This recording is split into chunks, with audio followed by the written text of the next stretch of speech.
करिए स्टार्ट।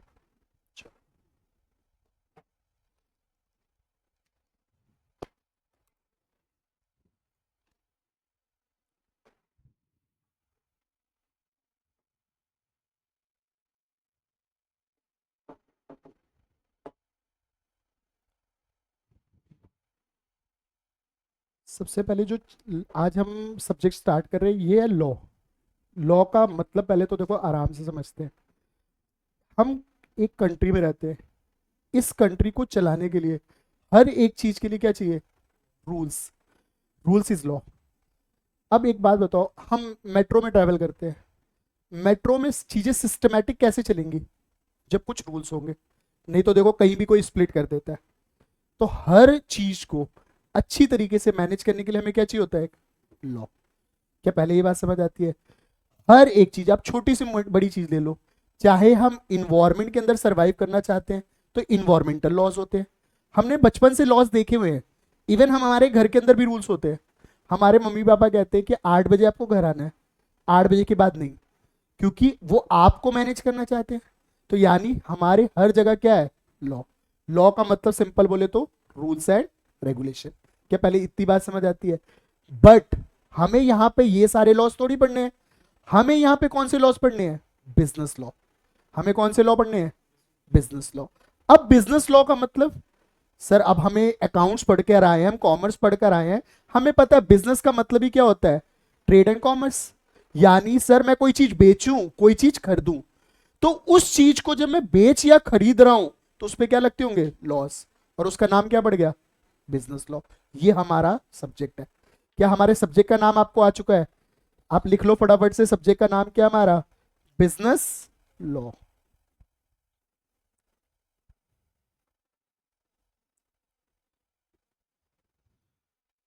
ये हमारा एक बहुत इंपॉर्टेंट सब्जेक्ट है जिसका नाम है बिजनेस लॉ। हमें एकदम समझ आना चाहिए कि सर लॉ मतलब रूल्स एंड रेगुलेशन, और वो रूल्स एंड रेगुलेशन जो बिजनेस को चलाने के लिए लगेंगे that is called business law. क्या पहले इतनी बात समझ आती है? एक सब्जेक्ट और एक पूरा चैप्टर हमें पढ़ना है जिसका नाम मैं आपको लिख दे रहा हूं। ये यहां पे लिखा हुआ है, आप हेडिंग देख लो। पहले हेडिंग देख के 4 वर्ड से समझते हैं। सर ये जो हमारा लॉ है ना, business law, the most important law, most important law. Sir आपने बोला कि बिजनेस करने के लिए हमें क्या चाहिए होते हैं? Law, rules and regulation. और अब मैं एक नाम ले रहा हूं जिसका नाम है इंडियन कॉन्ट्रैक्ट एक्ट 1872। बहुत ध्यान से। सर एक तो ये 1872 देखते ही मुझे क्या लग रहा है? सर ये तो बहुत ज्यादा पुराना लॉ है। सर हमारा है ही नहीं है। ये किसने बनाया है? ब्रिटिशर्स ने। क्योंकि तब तो हम आजाद भी नहीं थे। ये लॉ हम हमारे को कौन बना के चला गया? ब्रिटिशर्स। सर ये 4 वर्ड, एक एक वर्ड हमें आना बहुत जरूरी है। ये एक चैप्टर है जिसमें ये एक एक वर्ड की रेलेवेंस है। हम अभी पढ़ रहे हैं इंडियन कॉन्ट्रैक्ट एक्ट 1872। अगर आज हमें ये वर्ड्स आ गए तो यानी ये हमारे को चैप्टर बहुत अच्छे से आने वाला है। अब एक वर्ड देखो, मैं आपको बताऊं, जब भी लॉ में आपको कोई ऐसे दिखता है ना लास्ट में कोई ईयर, ये इसका मतलब होता है ये इस साल आया था। यानी अब सर 4 वर्ड है, इंडियन कॉन्ट्रैक्ट एक्ट 1872। अब मुझे 1872 से क्या समझ आ रहा है? कि ये इस साल बना था। क्या अब हमें हम अब मैं आपसे पूछ लूं इंडियन कॉन्ट्रैक्ट एक्ट कब बना था, तो आप बता सकते हो कब बना था? 1872। क्या हमारे को एक क्वेश्चन एक पॉइंट समझ आ सकता है कि सर ये जो लॉ पढ़ाने वाले अभी हमें पता ही नहीं कौन सा लॉ पढ़ेंगे, क्या पढ़ेंगे, बट हमें ये पता है ये आ कब से गया था? 1872 से। क्या फर्स्ट वर्ड क्लियर है? अब उससे बड़ी बात सर ना, ये एक्ट वर्ड क्या होता है? देखो 4 वर्ड्स पढ़ने और मैं उल्टा पढ़ाई जा रहा हूं। सबसे पहले हमने आपको 1872 पढ़ा दिया, फिर मैंने आपको बता रहा हूं एक्ट। एक्ट का मतलब होता है सर वो लॉ जो पार्लियामेंट से पास हो जाता है। आपको पता है हमारी पार्लियामेंट होती है जो लॉ बनाती है। हमने सिविक्स में भी पढ़ा होगा स्कूलों में कि सर पार्लियामेंट हमारी क्या बनाती है? लॉज। अब मैं ऐसा बोल रहा हूं कि सर एक ऐसा कानून जो बन चुका है, कब बना है? 1872 में। यानी हमें 4 वर्ड में से 2 वर्ड आ सकते हैं क्या? इंडियन कॉन्ट्रैक्ट एक्ट 1872, और उसमें से 72 हमें आ चुका है, 1872 पता है, और हमें यह पता है वो लॉ जो बन चुका है। आपको 4 में से 2 वर्ड में कोई डाउट? हेडिंग डाल दो अपनी कॉपी में, इंडियन कॉन्ट्रैक्ट एक्ट 1872।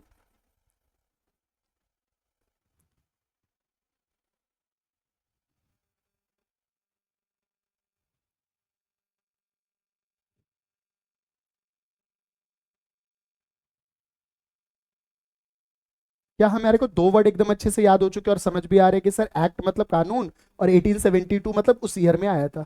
अब यहाँ पे जो फर्स्ट वर्ड है ना यार, ये देखो क्या है, ये क्या लिखा हुआ है, इंडियन। ये तो हमने स्कूलों में भी बोलते थे वी आर इंडियंस। एक बात बताओ, लॉ हमने बनाया है तो लगेगा किस पे, अप्लाई किस पे होगा, इंडियंस पे। यानी ये थोड़ी कि सर हमारे इंडिया की बाहर की जुरिडिक्शन पे भी लगेगा। एक बात बताओ, पाकिस्तान में लग जाएगा ये लॉ, अमेरिका में, चाइना में, तो मैं ऐसा बोल सकता हूँ क्या, ये लॉ इंडिया पे लगेगा, इसलिए इसका नाम है इंडियन। और एक्ट का मतलब कानून और 1872 मतलब ईयर। यानी 4 में से 3 वर्ड्स तो हमें लॉजिकली समझ आते हैं। लॉ इज ऑल अबाउट कि हमें समझना है।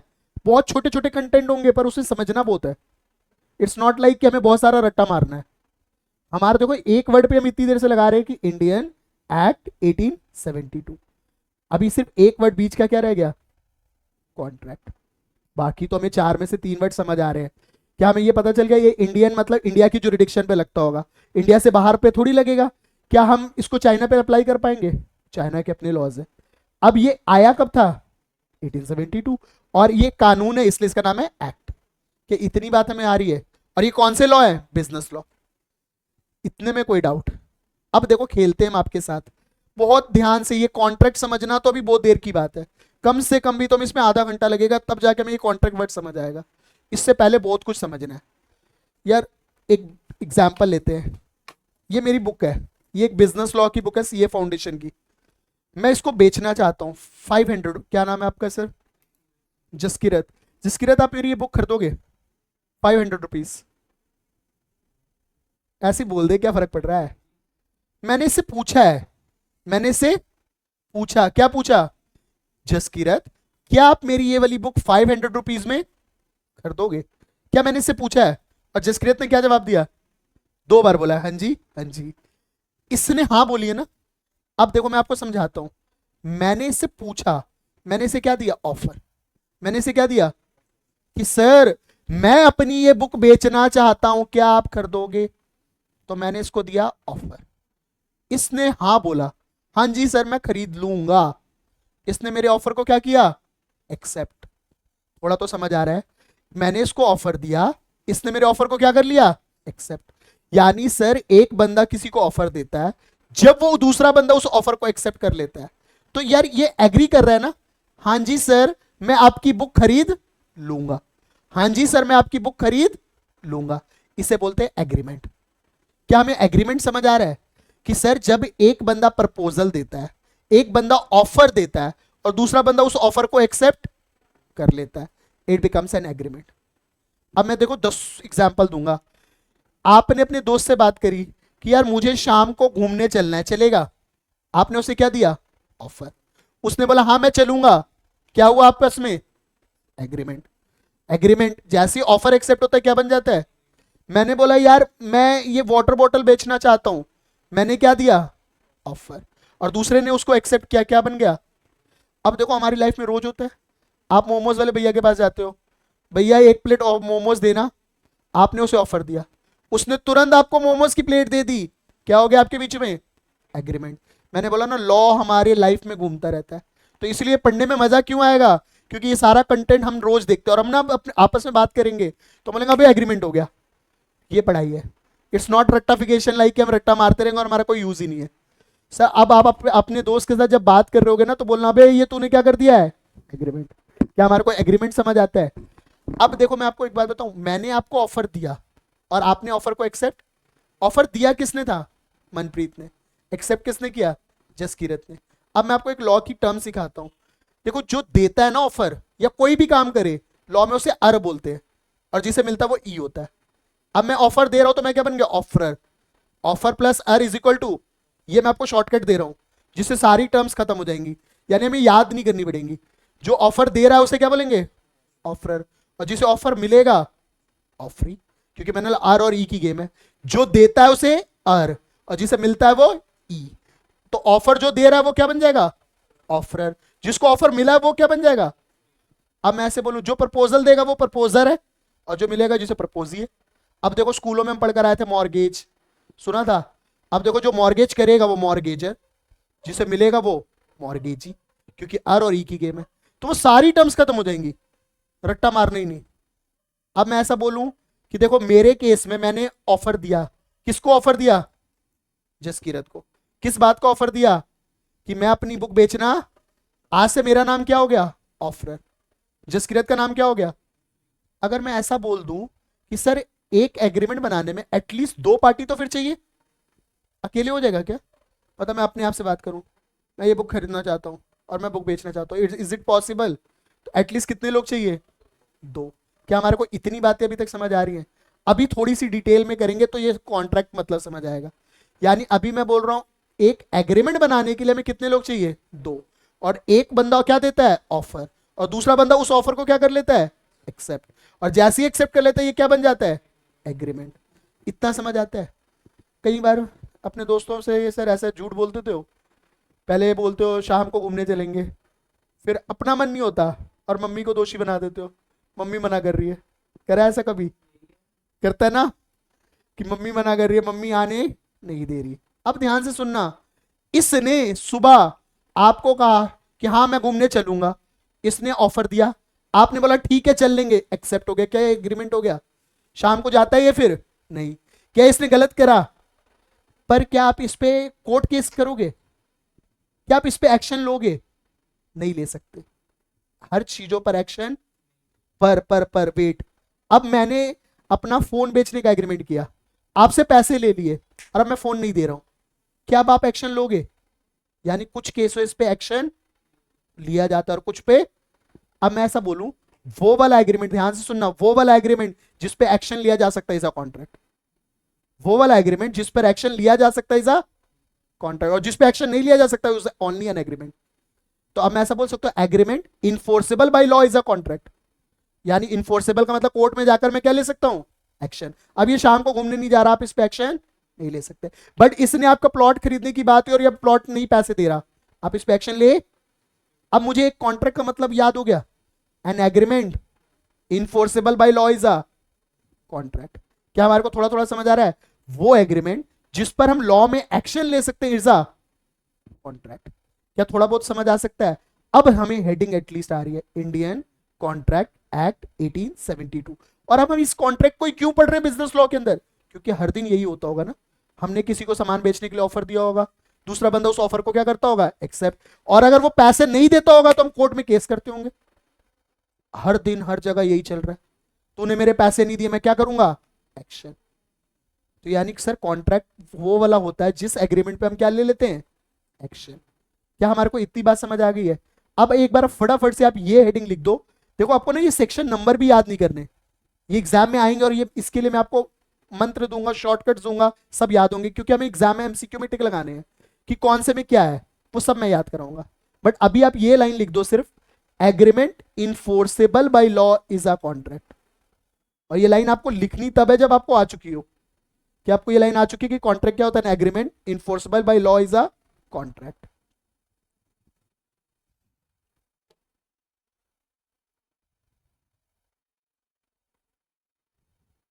N agreement enforceable by law is a contract.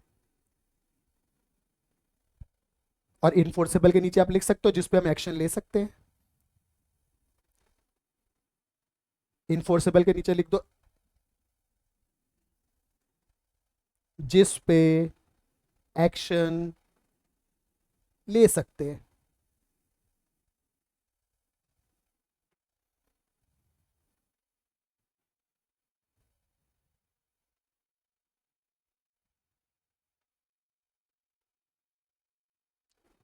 इतनी बात में कोई डाउट? अब मैं इसका उल्टा ऐसा बोल सकता हूं क्या, कि कॉन्ट्रैक्ट के अंदर दो चीजें होती है, एग्रीमेंट प्लस इन्फोर्सिबिलिटी। अभी हमने यही बोला ना, ऐसा एग्रीमेंट जिसको हम इन्फोर्स कर सकते हैं इज अ कॉन्ट्रैक्ट। तो मैं इसका उल्टा ऐसा कर सकता हूं क्या, कि इसका मतलब ऐसा है कि सर कॉन्ट्रैक्ट के अंदर दो एलिमेंट्स होते हैं, एग्रीमेंट प्लस इन्फोर्सिबिलिटी। सर सारे एग्रीमेंट पे तो एक्शन नहीं होता, उस वाले एग्रीमेंट पे जिस पे हम एक्शन लेते हैं is a contract.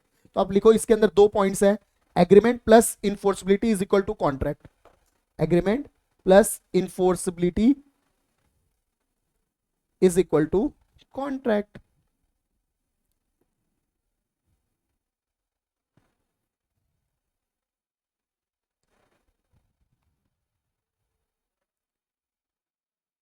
Agreement plus enforceability is equal to contract.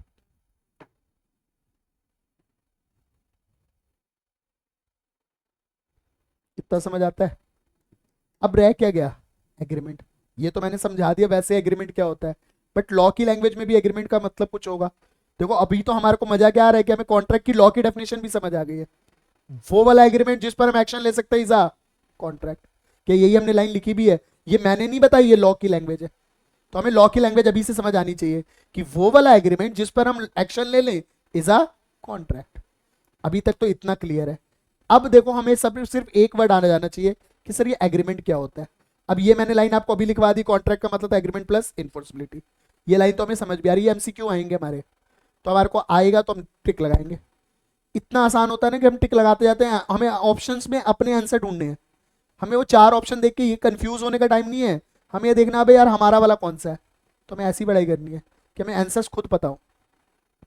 अब देखो सबसे इंपॉर्टेंट क्या पढ़ना है हमें, what is an agreement.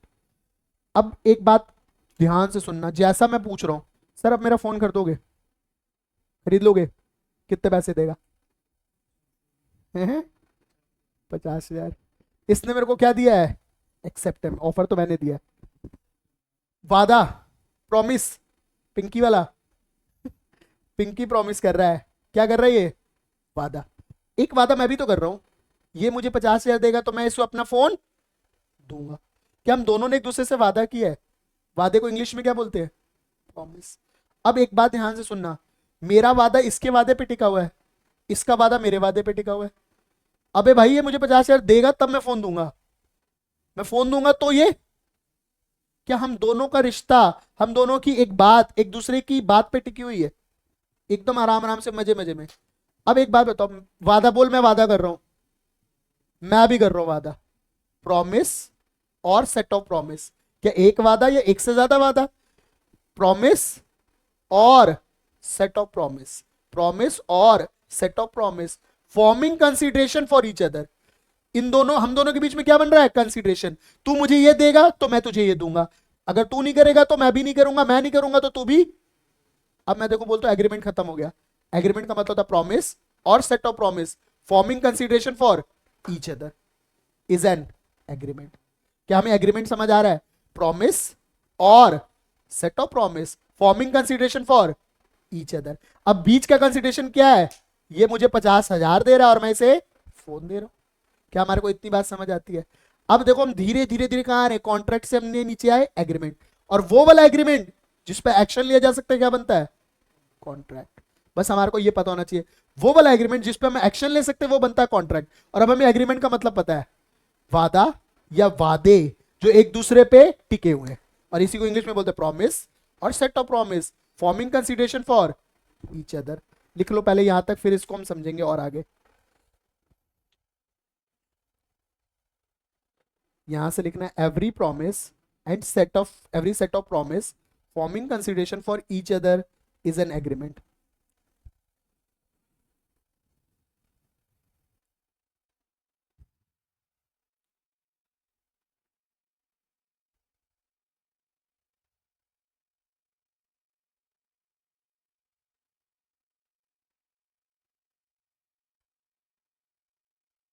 Every promise and every set of promise forming consideration for each other is an agreement.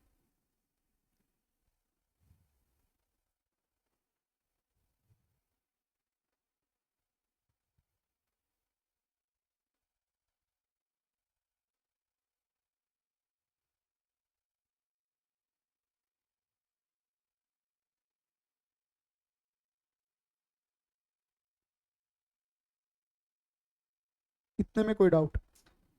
क्या हमारे को कॉन्ट्रैक्ट समझ आता है? अब भाई मतलब मेरे को ऐसा चाहिए कि जब ये आपको नोट्स दूं ना, तो आपको पन्ने उलटने हो, सिर्फ आते पहले से हो। अगली क्लास में आपको ये नोट्स मिल जाएंगे तो आपको लिखना नहीं है, सिर्फ टिक लगाना है कि भाई ये भी आता है, ये भी आता है, ये भी आता है। बट वो लिखा हुआ देखा के बाद घर पे नहीं पढ़ना। इट्स नॉट लाइक कि हम घर जाके भी 3 घंटे पढ़े, फिर पढ़ाई का फायदा क्या? क्लास में इतना पढ़ लेना है कि घर जाके बस पन्ने पलटने हैं, तो ही फायदा है यार। एक कोर्स जब हम करते हैं ना तो हमें हार्ड वर्क से ज्यादा स्मार्ट वर्क करना है। और यार लाइफ भी जीनी है, सारा दिन नहीं पढ़ सकते, और पढ़ाई को स्मार्टली करना होता है। थोड़ी देर पढ़ो पर अच्छे से पढ़ो, ताकि फिर मजे में घूमते हैं। लेकिन हाँ, घर पे जब आप घूमते रहो, दोस्तों से बात करो, तो ये लैंग्वेज बोलते रहो। अबे भाई ये तूने क्या किया है, एग्रीमेंट किया है, और अब तेरे पे मैं इस ऐप पे एक्शन लूंगा, ये क्या बन जाएगा, कॉन्ट्रैक्ट। अभी तक में कोई डाउट? एक बात बताओ, प्रपोजल दिया है तूने किसी को? अब मुझे क्या पता कौन सा देता रहता होगा। नहीं, आपने दिया है? बता दे। कोई तो दिया होगा, हाँ। अरे मैं बॉयफ्रेंड गर्लफ्रेंड वाली बात ही नहीं कर रहा, ये तो तुम्हारी मेंटेलिटी जा रही है। अबे कोई चीज खरीदने बेचने का भी तो देता होगा प्रपोजल, ये तो तेरी मेंटेलिटी जा रही है भाई, मैंने तो बोला ही नहीं। ये तो तू सोच रहा है कि सर यही पूछ रहे होंगे। अब एक बात बता, इसने मेरे से पूछा सर मैं पढ़ना चाहता हूँ, इसने क्या दिया? तो कैसे कह रहा मैंने तो कभी दिया ही नहीं? दिया ना? अब ध्यान से सुनना, जब कोई किसी को प्रपोजल देता है, जैसे मैंने इसको प्रपोजल दिया ना कि मैं अपना फोन बेचना चाहता हूं, मैं अपनी बुक बेचना चाहता हूं, मैं अपना लैपटॉप बेचना चाहता हूं, मैं कुछ भी बेचना चाहता हूं, जैसे ही प्रपोजल क्या हो जाता है, एक्सेप्ट, तो क्या बनता है वो, वादा।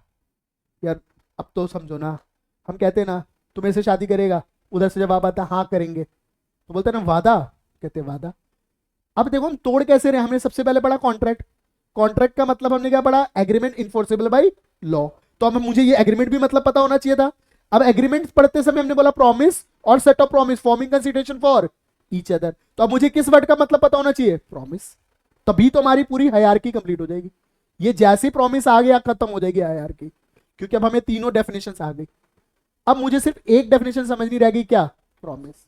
और प्रॉमिस सबसे आसान है, जैसे ही वादा ऑफर एक्सेप्ट हो जाता है इट बिकम्स अ प्रॉमिस। तो मैं ऐसे बोल सकता हूं, when the proposal is accepted, offer को हम क्या बोल रहे हैं, proposal, when the proposal is accepted it becomes a promise.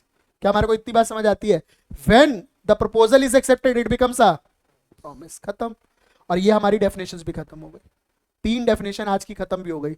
हमारे को प्रॉमिस का मतलब अच्छे से आता है, हमारे को एग्रीमेंट का मतलब आता है, और हमें कॉन्ट्रैक्ट का मतलब आता है। पहले आप जल्दी से ये लिख दो, फिर देखते हैं हमें कितना अच्छे से आता है।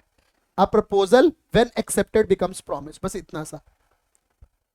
A proposal when accepted becomes promise.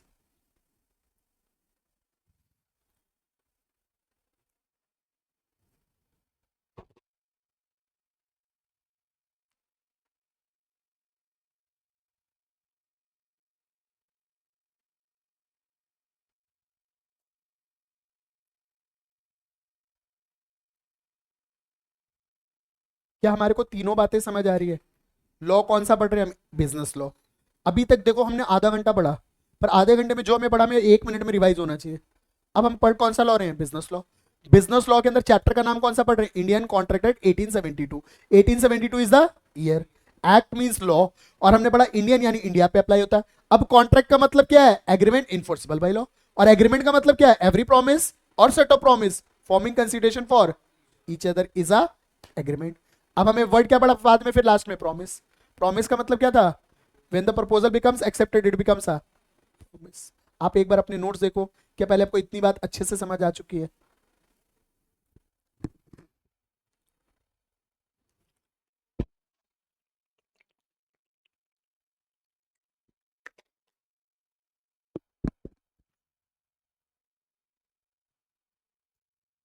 कोई डाउट?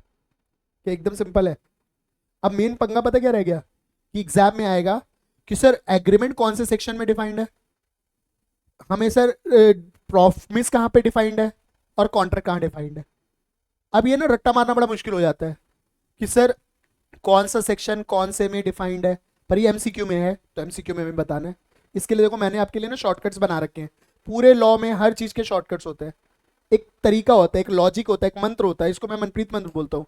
उसमें हर चीज याद हो जाती है, और मजाक में ही। देखो एक चीज समझो, सबसे पहली बात कि सर हमारी तीन हायरार्की चल रही है, बहुत ध्यान से सुनना। सबसे पहले मैं क्या देता हूँ, ऑफर। सबसे पहले मैं क्या देता हूँ, मैंने दोबारा ऑफर दे रहा हूँ, मैं अपना ये फोन 50,000 रुपए में बेचना चाहता हूँ। जो ऑफर देता है वो होता है ऑफर, जिसको देता है वो क्या होता है, ऑफर। एकदम सिंपल है। मैंने इसको ऑफर दिया, इसने मेरे ऑफर को क्या किया, जैसे एक्सेप्ट करता, सबसे पहली बात क्या होती है आप बता दो, प्रॉमिस।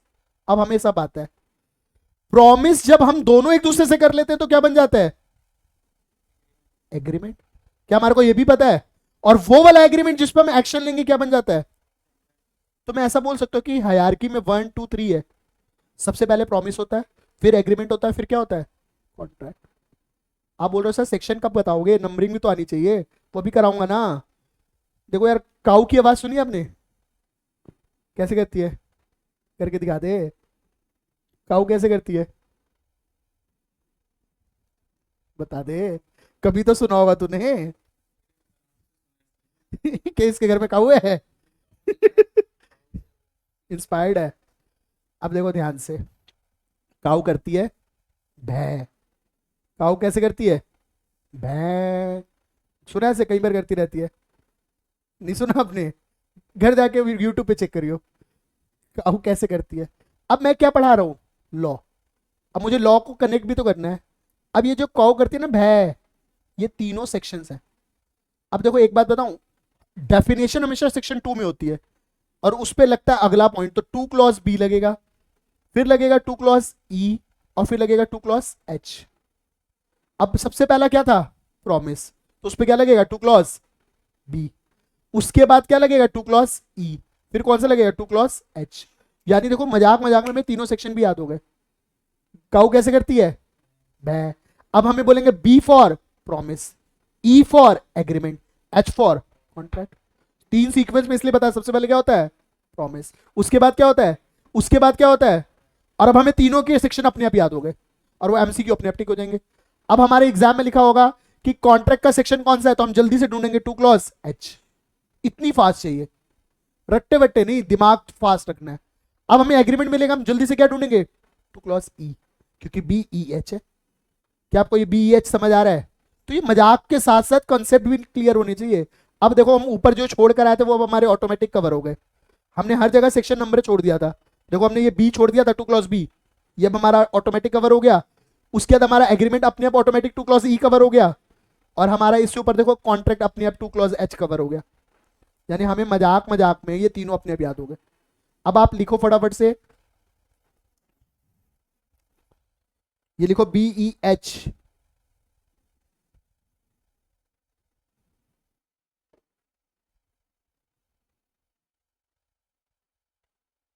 और ऐसे सामने लिख दो B for promise, E for agreement, H for contract, और सबके बगल में लिख दो 2।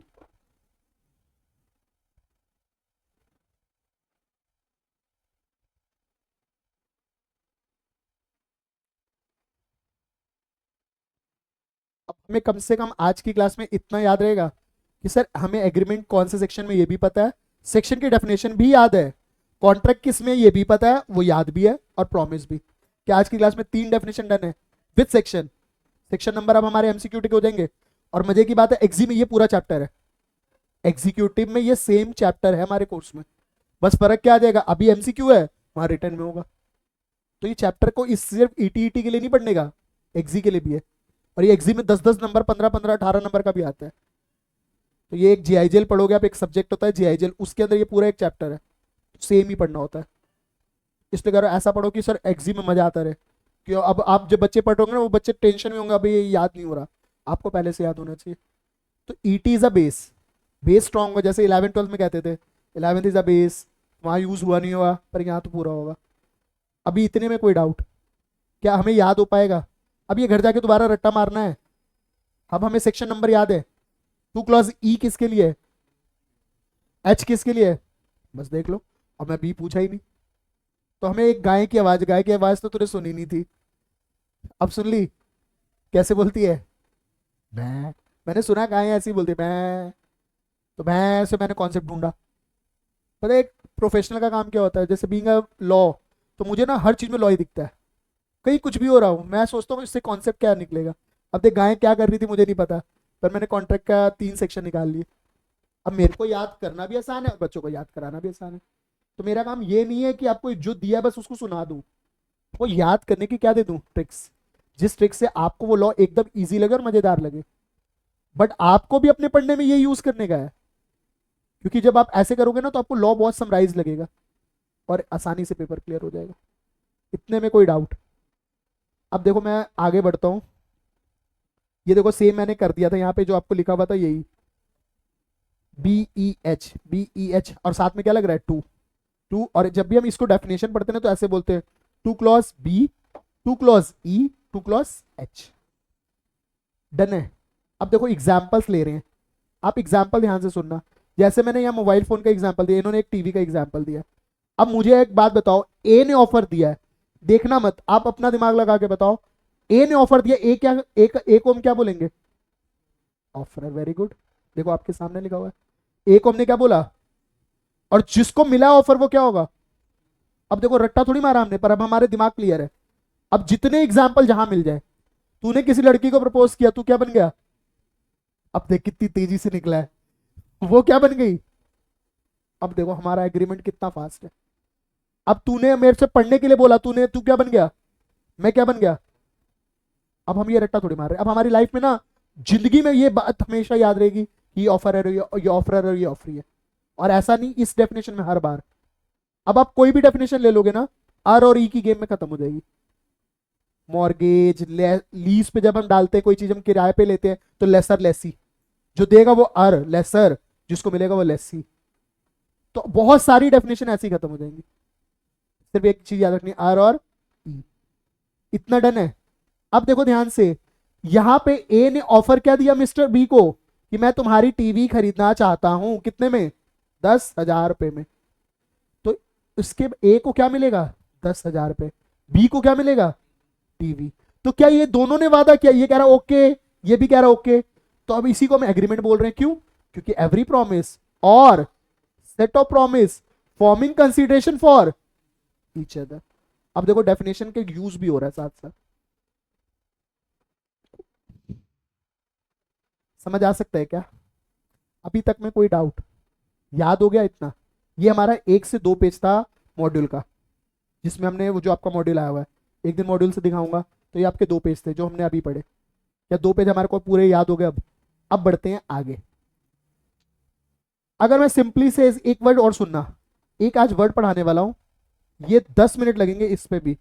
बड़ा भयानक वर्ड है, पढ़ के तो शायद हमसे पढ़ा भी ना जाए। ठीक है, concise Adam, concise Adam, concise Adam. थोड़ा सा ध्यान से देखते हैं, वर्ड जितना मुश्किल लिखा हुआ है उतना आसान लगेगा समझने में। यार एक बात बताओ, कोई भी चीज, हम कोई भी चीज में हाँ बोलते हैं, तभी बोलते हैं जब हमारी सोच मिलती है।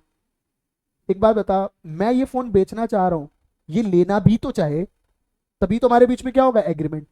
एग्रीमेंट होने के लिए क्या मिलनी चाहिए? सोच। सोच ले, अब तू किसी दुकान पे गया जिससे तुझे मोमोज खाने हैं, तुझे खाने चिकन, और वो दे रहा है वेज, क्या एग्रीमेंट होगा? सोच नहीं मिली। जब तक सोच नहीं मिलती तब तक एग्रीमेंट कभी होता ही। अब तुम जितने भी ले लो, भाई साहब तुमने किसी को बोला मुझे कोल्ड ड्रिंक दो, तुम मांग उससे पेप्सी रहे हो, वो कोको कोला दे रहा है, एग्रीमेंट होगा ही नहीं, क्योंकि हमारी सोच नहीं मिली। You are asking for cold drink और वो दे रहा है तुझे कोल्ड कॉफी, क्या एग्रीमेंट होगा? क्यों नहीं होगा? सोच नहीं मिली। तो हमारा एग्रीमेंट होने के लिए सबसे पहले क्या मिलनी चाहिए? एक बात बता, मैं पढ़ाऊं, पढ़ाने में भी देखो कंसिस एडम कितना है।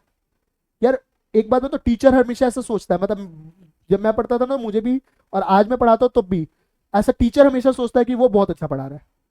इन जनरल आप 11th 12th भी पढ़कर आए हो, टीचर अपने आप को बेस्ट टीचर ही मानता है। हर टीचर को ऐसा लगता है he is the best, but उसके बेस्ट मानने से थोड़ी होगा, जब बच्चे को समझ आए तब बेस्ट है।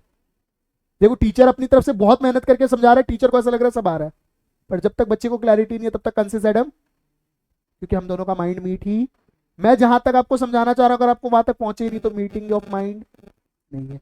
क्या कंसिस एडम आता है? ये फोन बेचेगा? ये बेचेगा?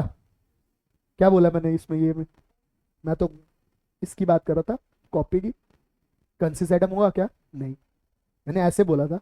अब इसमें तो फोन भी आ, अगर तू कॉपी बोलता तो मैं बैग बोलता। समझ रहा है? तो कंसिस एडम नहीं हुआ। कंसिस एडम कब होगा? जब सेम चीज पे हम सोचेंगे। सेम चीज पे जब तक हम नहीं सोचेंगे ना तब तक कंसिस एडम। अब देख एग्जाम्पल देता हूँ बहुत सारे। मैंने बोला यार मैं ना अपनी बाइक बेचना चाहता हूँ, तुम दोनों में से कोई भी मेरी बाइक खरीदेगा? कौन खरीदना चाहेगा? मैं अपनी बाइक बेचना चाह रहा हूँ, तुम दोनों में से कौन लेना चाहेगा? आप लेना चाहोगे? कितने की? अरे तू अब हाँ या ना, अब तूने हाँ बोल दिया, पैसे बता जल्दी से। बस उसने 50 बोला तो मैं भी 50 बोलूंगा। अब एक बात बता, मेरे पे 2 बाइक थी, एक मेरे पे पल्सर थी और एक हीरो होंडा थी। अब तू सोच रहा हीरो होंडा, मैं कौन सी दे रहा हूँ, पल्सर। क्या मीटिंग ऑफ माइंड हुआ? अब इस मीटिंग ऑफ माइंड को हम क्या नाम देते हैं, कंसिसैडम। देखो लॉ इज ऑल अबाउट कि हम कितने अच्छे एग्जाम्पल से कनेक्ट करते हैं, फिर वो याद भी रहेगा और मजा भी आएगा। अब जब भी तुम किसी को बोलो वो लियो और कोई गलत ले आए, हम बोलेंगे कंसिसैडम नहीं हुआ, क्योंकि मीटिंग ऑफ माइंड। तो लॉ को यूज करते रहना है मजाक मजाक में ही। अगर तूने बोला वो लेके आइयो और कोई दूसरा कुछ ले आए, तो हमारे बीच में क्या नहीं हुआ, कंसिसैडम नहीं हुआ। मीटिंग ऑफ माइंड कब होगा, जब हम एक जैसा सोचेंगे। मैंने अगर बेचने के लिए बोल रहा हूं, मैं बोल रहा हूं ये कर देगा, अब मेरा ध्यान तू ये सोच रहा मैं इसकी बात कर रहा हूं, तो हमारे बीच में क्या नहीं हुआ, मीटिंग ऑफ माइंड नहीं हुआ और कंसिसैडम नहीं हुआ। अब देखो पहले हेडिंग डाल दो जल्दी से, कंसिसैडम। ये लॉ की टर्म है जो बहुत एग्जाम में यूज होगी और लाइफ में भी यूज होगी। स्पेलिंग नहीं आ रही तो लिख ले, CON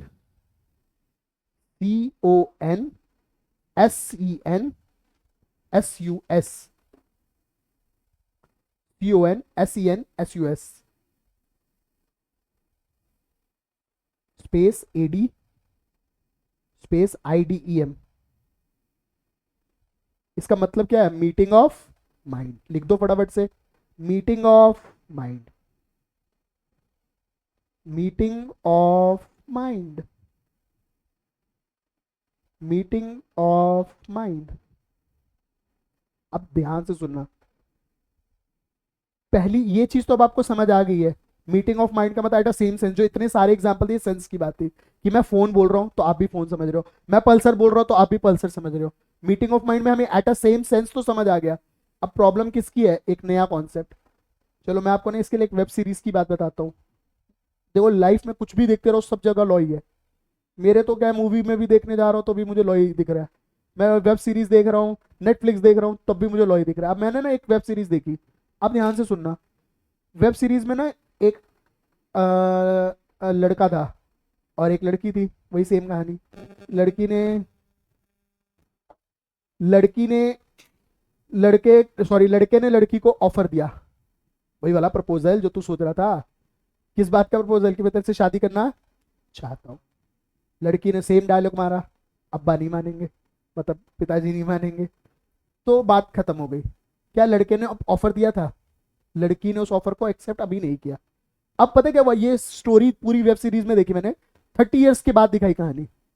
अब वो 30 ईयर्स 40 ईयर्स के 30 ईयर्स के बाद दिखाया कि जो लड़की लड़की सॉरी वो आंटी हो चुकी है अब, और साथ में वो अंकल है, दोनों ओल्ड एज होम में मिले। दोनों कहाँ मिले अब, ओल्ड एज होम में। दोनों के घर वालों ने मतलब बच्चों ने उन्हें निकाल के कहाँ रख दिया, ओल्ड एज होम। अब ध्यान से सुनना कितना लॉ कनेक्ट होता है। उस ओल्ड एज होम में जब अंकल ने आंटी की दोबारा सेवा करी ना, तो आंटी खुश हो गई और आंटी कह रही याद है तुमने एक बार कहा था मैं तैयार हूं। आंटी क्या कह रही है, मैं। अंकल ने बोला समय अब जा चुका है। अंकल ने क्या बोला, समय, यानी सर एक्सेप्टेंस जो आती है एक समय के अंदर आ जानी चाहिए। आंटी को 30 साल पहले ऑफर मिला था, आंटी अब एक्सेप्ट कर रही है, तो कंसिसैडम नहीं है। यानी सर सेम टाइम पे भी होना चाहिए और सेम सेंस। आज मैंने बोला मैं तुम्हें पढ़ाना चाहता हूं, तुम 30 साल बाद मेरे से पढ़ने आओगे। हाँ जी सर आपने बोला था ना पढ़ाना चाहते हो, हम पढ़ेंगे। अब मैं पढ़ाऊंगा ही नहीं। क्या हमारे बीच में कंसिसैडम हुआ? तो कंसिसैडम में दो चीजें चाहिए, सेम टाइम सेम सेंस। बोलो डन है इतना? लिख लो फटाफट से, मीटिंग ऑफ माइंड को दो पार्ट में डिवाइड कर दो, at a same time at a same sense. At a same time at a same sense. दोनों के एग्जाम्पल याद रहेंगे सर। जब भी सर, अब एक बात बताइए, पेन खरीदने जाते हैं हम थोड़ी देर 2-4 मिनट देख के डिसाइड कर लेते हैं ना लेना है या नहीं लेना है। हम एक पेन देख के आए हैं, 25 साल बाद वापस गए, कह रहे बोला पेन चाहिए, अब मिलेगा? तो कंसिसैडम कब होता है, सेम टाइम के अंदर, रीजनेबल टाइम के अंदर एक्सेप्ट हो जाए और सेम सेंस में ही एक्सेप्ट हो जाए, तभी क्या बनता है, एग्रीमेंट। तभी क्या बनता है हमारा, एग्रीमेंट। क्या अभी तक का सारा याद है? मुझे चाहिए कि सर जब आप घर जाओ ना तो पन्ने पलटने, कुछ याद नहीं करना, सिर्फ पन्ने पलटने की, ये भी आता है ये भी आता है ये भी आता है, तभी पास होंगे। इवन ईटी भी, ऐसा कोई मजाक नहीं है।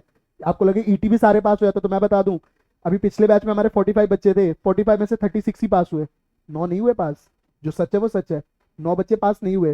वो रिकॉर्डेड वाले थे जो रिकॉर्डेड देखते ही नहीं थे। बहुत सारे ऐसे बच्चे होते हैं, मैं बता रहा हूँ, अभी रिकॉर्डिंग डालूंगा, ग्रुप में रहेंगे, देखते नहीं, कभी देखेंगे कभी नहीं देखेंगे, कभी पुरानी देख रहे हैं, एग्जाम के वाले दिन जल्दी से फास्ट ट्रैक में मेरे को डबल कर देते, मेरी स्पीड बढ़ा देते, मुझे 2x पे डाल देते। मेरी स्पीड बढ़ने से थोड़ी आ जाएगा समझ, फिर नंबर जाते हैं। तो अगर हमें पढ़ना है तो दो चीजें, कंसिस्टेंट और क्लास में अच्छे से पढ़ना है। मैं कह ही नहीं रहा घर जाके ईटी में पढ़ना है, ईटी में तो आपको इतनी भी जरूरत नहीं पड़ेगी कि आप घर जाके पढ़ो, सिर्फ क्लास में पढ़ते जाओ, आप क्लियर कर लोगे। एग्जी में घर पे भी पढ़ना है, बट ईटी में इतने एक्टिवली पढ़ लेना है कि एग्जी मजा आए। ये जितने चैप्टर्स मैं लॉ के पढ़ाऊंगा, 3 चैप्टर्स टोटल, 3 हमारे एग्जी के कोर्स के। तो आपको ईटी अगर अच्छे से आ रहा है तो एग्जी अपने आप क्लियर हो रहा है। ईटी में इसमें 4 है सर, टेंशन नहीं, लॉ तो 4 चैप्टर्स में खत्म हो जाएगा, और भी सब्जेक्ट्स हैं। कोर्स इतना है सर कि हम अगर ढंग से पढ़ें तो हम 1 महीने में पूरा कोर्स कंप्लीट कर लेंगे, और सब कुछ टिप्स पे होगा। आई हुई है सर, डेट तो आ चुकी है ऑलरेडी। डेट नहीं आई है, अभी मैं बता दूंगा, नोटिफिकेशन क्लास जैसे ऑफ होगी ना, मैं चेक करके बता दूंगा सारा। क्या इतनी बात पहले समझ आ रही है, याद हो चुका है? एक बार साथ साथ रिकॉल कराना आप। कौन सा लॉ पढ़ रहे हैं हम? Business law. कौन सा लॉ पढ़ रहे हैं? चैप्टर कौन सा पढ़ रहे हैं?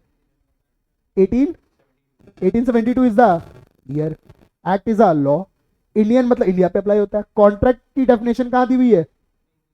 2 क्लॉज H। अब तो मैं डेफिनेशन पूछ रहा हूं ना, डेफिनेशन कहां दी है? 2 क्लॉज। अब हमें कॉन्ट्रैक्ट का मतलब पता है, एग्रीमेंट इन्फोर्सेबल बाय लॉ। अब देखो आपके नोट्स आपको सामने हैं, आपको सिर्फ पलटनी है। अब उसके बाद हमने बोला what is an agreement? Promise और set of promise forming consideration for is a contract, sorry is an agreement. और हमारा सेक्शन कौन सा लगेगा? E, 2 clause E। और हमने बोला व्हाट इज प्रॉमिस? कहता when the proposal is accepted it becomes a promise. कौन सा लगेगा? 2 clause B। What is consist? Meeting of mind. दो चीजों से बनता है, same time same sense. Example भी हमें याद है। क्या इतना डन है? आगे बढ़ सकते हैं? चलो जी, अब सुनना ध्यान से। कोई सेलिब्रिटी है तुम्हारा फेवरेट? तेरा कौन सा है सेलिब्रिटी फेवरेट? कोई हीरोइन? नहीं। सिंगर कौन? चीमा भाई। ओके, आपका सर? सेम है, चलो। मान लो चीमा भाई इनको दिखे, अब ये तो फैन है, तो आपने एक्साइटमेंट में दौड़े उनके पास, प्लीज प्लीज प्लीज मेरे घर पे आना, कल आप मेरे घर पे आना। अब एक बात बताओ, सेलिब्रिटी की ना आदत होती है, मना नहीं करते। उन्होंने कहा ओके ओके डन। इसने क्या दिया था उन्हें? अब तो देखो हमारा दिमाग कितना फास्ट चल रहा है। उन्होंने ओके ओके करके क्या कर दिया? Accept agreement. आपको लगता है अगले दिन वो आपके घर आएंगे? ये तो तेरे को भी पता है कि आने वाले। क्या? अब वो तू उन पे केस करेगा? करेगा? पूछ रहा हूं, करेगा? कर पाएगा?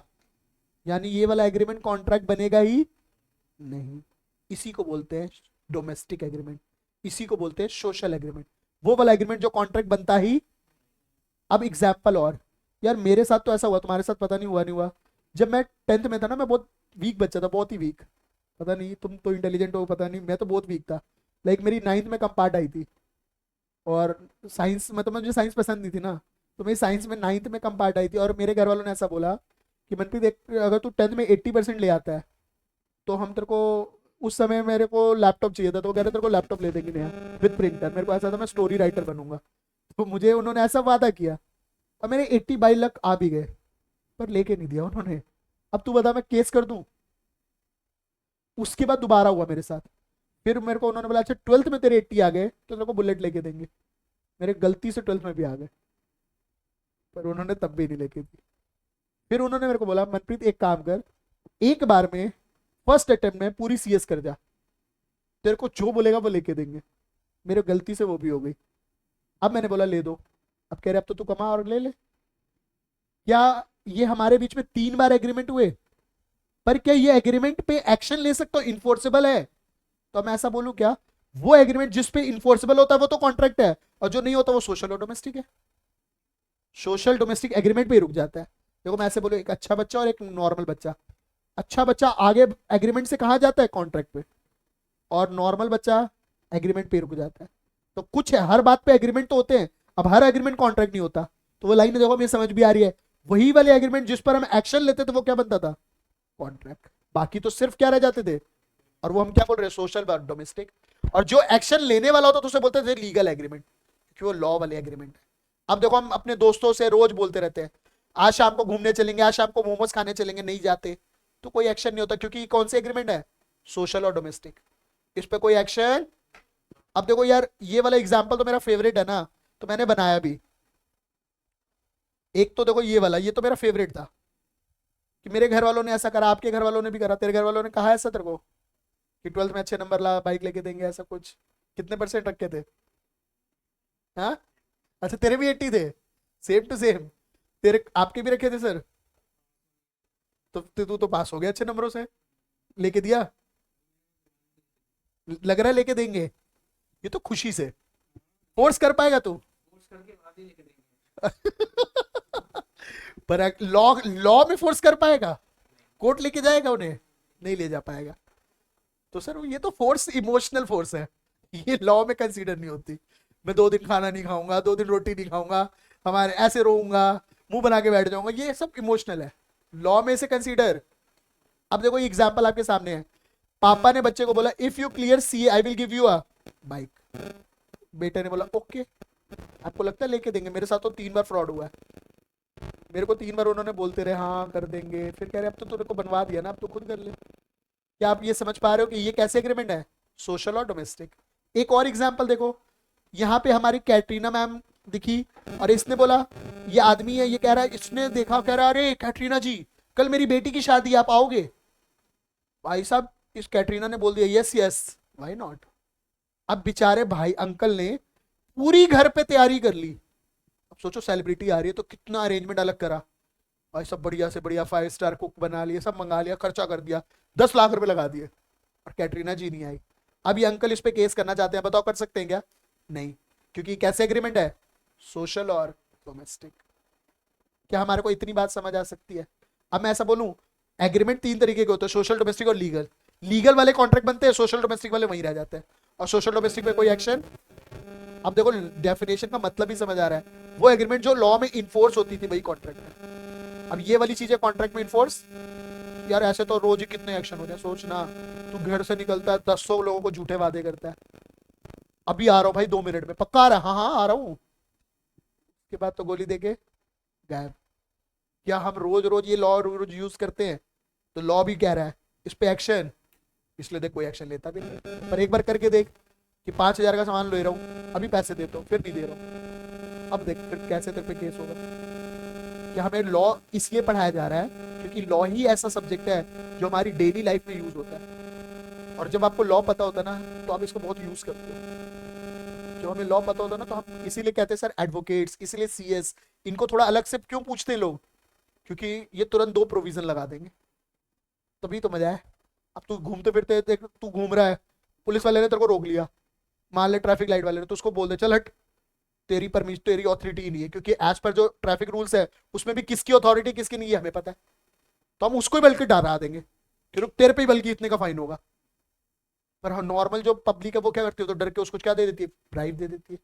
तो इसलिए लॉ का फायदा है, जब हमें लॉ आता है तो हम मजे लेते हैं लोगों से, और हमें नहीं आता तो लोग हमसे मजे लेते हैं। क्या हमारे को इतनी बात याद हो गई है?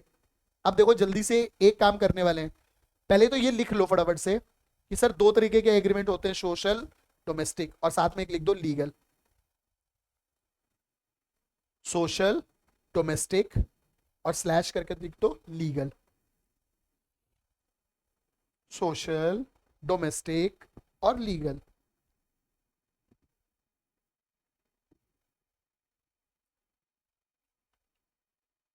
Social domestic legal. Social domestic के नीचे दोनों पे लिख दो नॉट इन्फोर्सेबल, इस पे कोई इन्फोर्सेबल नहीं होता।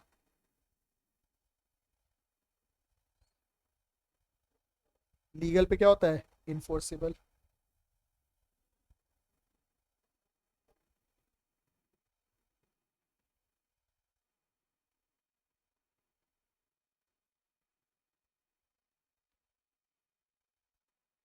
एक स्टोरी है, स्टोरी नहीं केस लॉ, बहुत ध्यान से।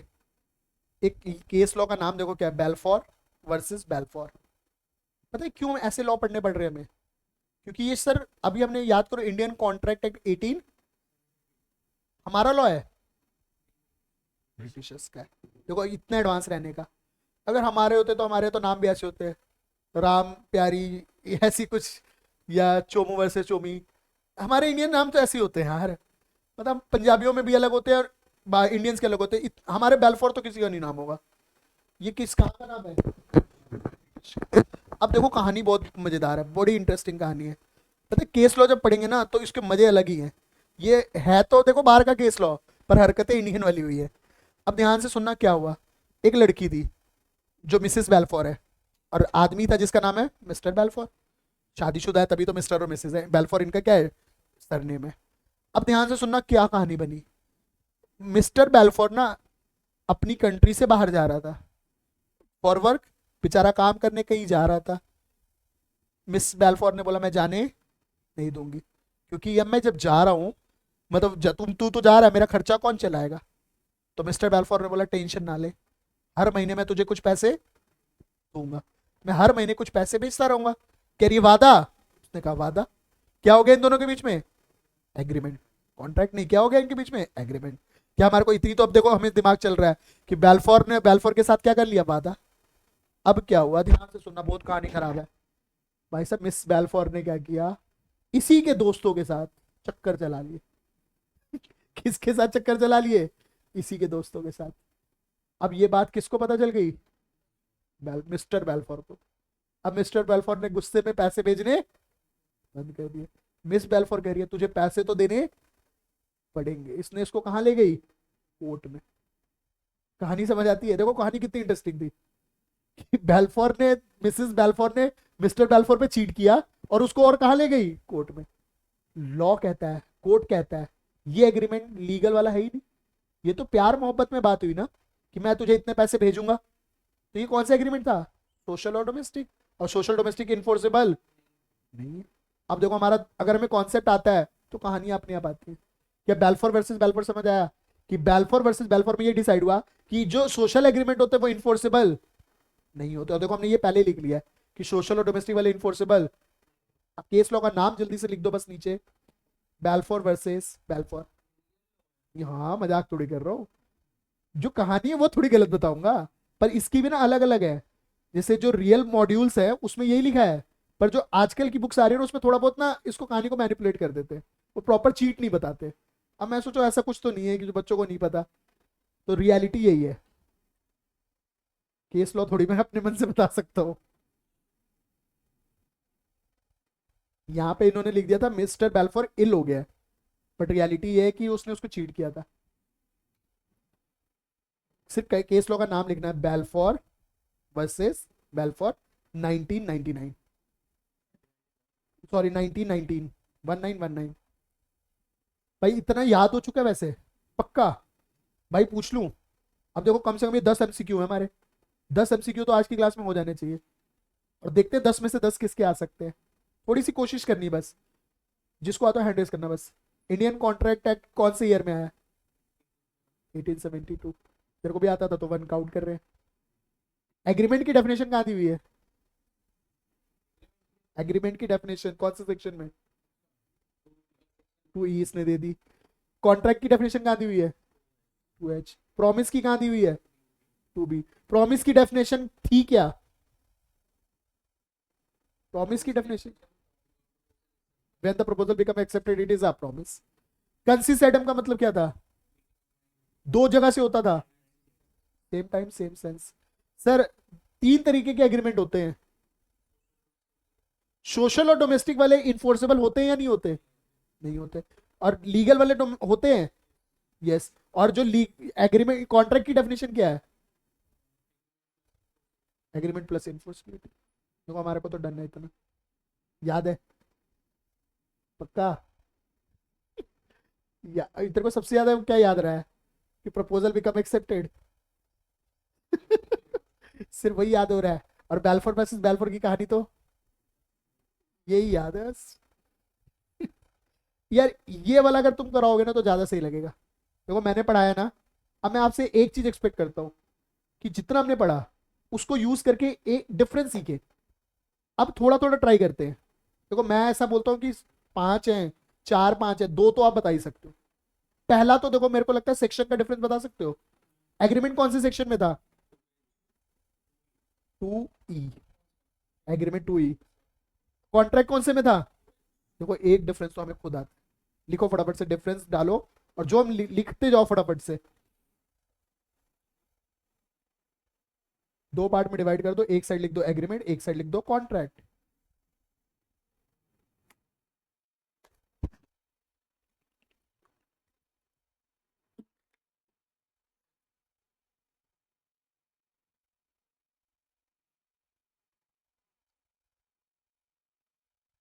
एच क्या लिखा है तूने? ये तो लेट इट बी एक्स लिख रहा है तू। मैथ्स अच्छी फेवरेट है क्या तेरी? इसकी फेवरेट है। I hate maths. पर इसमें भी थोड़ी सी मैथ्स का पार्ट है तुम्हारी ईटी में, बहुत बेसिक वाला, ज्यादा टेंशन वाला नहीं। सिंपल इंटरेस्ट, कंपाउंडेड इंटरेस्ट वाला, पंगे वाली चीज नहीं है हमारी। क्या पहला डिफरेंस याद रहेगा? अब सुनना ध्यान से। मुझे आप बता दो एग्रीमेंट का मतलब क्या था। इधर नहीं इधर देख। एग्रीमेंट का क्या मतलब था? Promise once accepted it becomes a agreement. क्या हमने ऐसे ही बोला था कि जब प्रॉमिस और set of promise forming consideration for each other is an agreement? और इसका सिंपल एक ऐसा भी बोला था क्या, व्हेन ऑफर एक्सेप्टेड, यानी offer plus acceptance is equal to agreement. Offer plus acceptance is equal to. और कॉन्ट्रैक्ट का मतलब क्या पड़ा था? अब यानी एक डिफरेंस देखो आपके सामने आता है। Agreement is a promise, offer and acceptance together constitute an agreement. तो सिंपल हम बोल सकते हैं कि offer plus acceptance is equal to, और यहां बोले तो contract is equal to agreement plus enforceability. तो एक डिफरेंस आप अपने आप ये और लिख सकते हो, जब याद हो जाए तब लिखने का।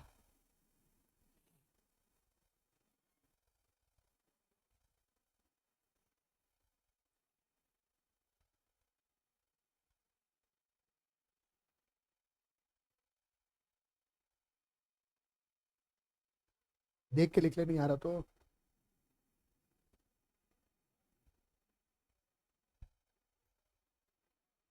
डन है इतना? एक सवाल का जवाब बता दो, एग्रीमेंट पे एक्शन हो सकता है या नहीं हो सकता? तो मे बोल देंगे ना, क्योंकि एग्रीमेंट तो तीन है, सोशल, डोमेस्टिक, लीगल। तो एग्रीमेंट पे मे और मे नॉट है, पर कॉन्ट्रैक्ट में ऑलवेज। यार अब तो मे और शैल भी समझ आता है। कॉन्ट्रैक्ट पे हमेशा एक्शन होगा, पर एग्रीमेंट में हो भी सकता है। और तो देखो एक डिफरेंस ये आ सकता है क्या, agreement may not create any legal obligation, पर contract necessarily creates a legal obligation. Contracts always create a legal obligation, agreement may और may not create a legal obligation. देखो फटाफट से एक और।